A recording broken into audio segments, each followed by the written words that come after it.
حضرت داؤد علیہ السلام کی قوم کے 70,000 افراد سمندر کنارے ایلا نامی بستی میں رہا کرتے تھے۔ ان لوگوں کو اللہ نے ہزاروں نعمتوں سے نوازا تھا، لیکن جب راحت و سکون آیا تو یہ اللہ کی عبادت سے محروم ہو گئے اور اللہ کی مخلوقات پہ ظلم کرنے لگے۔ تو یوں اللہ نے ان کو خبردار کیا کہ ہفتے میں ایک دن، ہفتہ کے دن شکار نہ کیا کرو۔ اتوار سے لے کے جمعہ تک جتنا شکار پکڑنا ہے پکڑ لو، لیکن ایک دن اللہ کی عبادت اور مخلوقات پہ امن کے لیے رکھ دو۔ یوں اللہ نے ان کا امتحان لینا شروع کر دیا۔ وہ اتوار سے لے کے جمعے تک سمندر میں مچھلیاں پکڑنے لگتے تو مچھلیاں زیادہ مقدار میں ہاتھ نہ آتی، اور ہفتے کے دن سمندر کو دیکھتے تو ان کو بڑی بڑی مچھلیاں نظر آنے لگتی۔ ان لوگوں میں سے ایک شخص کو شیطان نے ورگلایا کہ پریشان کیوں ہوتے ہو، میری ترکیب پہ عمل کرو، تم شکار سے کبھی محروم نہیں رہو گے۔ تو بس شیطان کے کہنے پر اس شخص نے ہفتے کے دن کانٹا لگا کے ڈوری کو سمندر میں ڈال دیا تاکہ مچھلی پھنسے،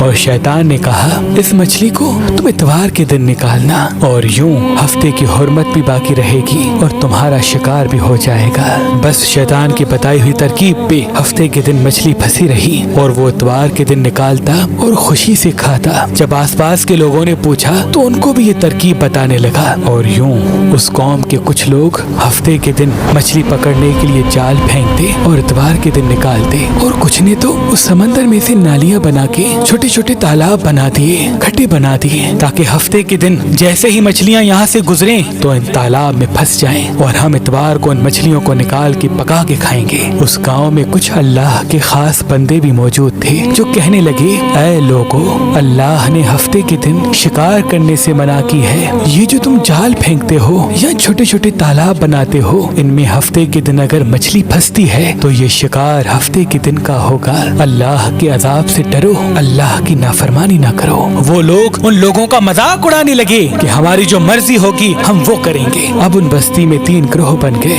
ایک ان 70,000 میں وہ لوگ تھے جو ان نافرمان لوگوں کی بار بار اصلاح کرتے، دوسرے وہ جو ان لوگوں سے نفرت کرتے اور خاموشی اختیار کیے ہوئے تھے، اور تیسرے وہ جو گمراہ ہو کر اللہ کی نافرمانی کر رہے تھے۔ تو یوں نیک بندوں نے اس بستی کے بیچ میں سے دیوار کو کھڑا کر دیا اور یہ حکم نافذ کیا کہ اللہ کی نافرمانی کرنے والے اس طرف ہو جائیں اور ہم جو اللہ کے فرما بردار ہیں وہ اس طرف رہیں گے۔ وہ صالح لوگ بار بار ان سے کہتے رہے، اے لوگو، اللہ سے ڈرو، قوم سمود، قوم لوط کا جو حشر ہوا اس کو یاد کرو، اللہ کی نافرمانی نہ کرو ورنہ تم پہ بھی کوئی عذاب آئے گا۔ وہ سارے نافرمان جن کی تعداد تقریباً 12,000 تھی، سب ہنستے رہے کہ یہ تو سب کتابی باتیں ہیں، ہم پہ کوئی عذاب نہیں آئے گا۔ بس جیسے ہی وہ گروہ 2 حصوں میں تقسیم ہو گیا، ایک وہ جو اللہ کے فرما بردار بندے دیوار کے اس طرف تھے، اور دوسرے وہ جو نافرمان بندے جو دیوار کے اس طرف تھے۔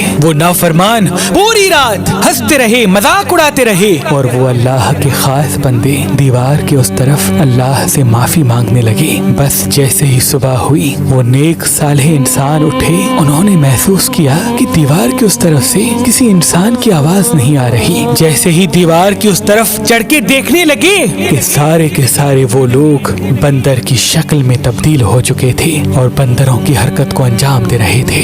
وہ جو صالح لوگ دیوار سے ان بندروں کو دیکھنے لگے، ان صالح لوگوں میں سے جو ان کے رشتہ دار تھے، انہوں نے ان بندروں کے کپڑوں سے اپنے اپنے رشتہ داروں کو پہچانا اور چیخ کے رونے لگے، اللہ سے معافی مانگنے لگے۔ لیکن اللہ کا عذاب جب آتا ہے تو وہ ہو کے رہتا ہے۔ وہ 12,000 لوگ جو بندر بن چکے تھے کچھ بھی کھا پی نہیں سک رہے تھے، اور یوں 3 دن بعد وہ اس عذاب میں آ کر فنار ہو گئے۔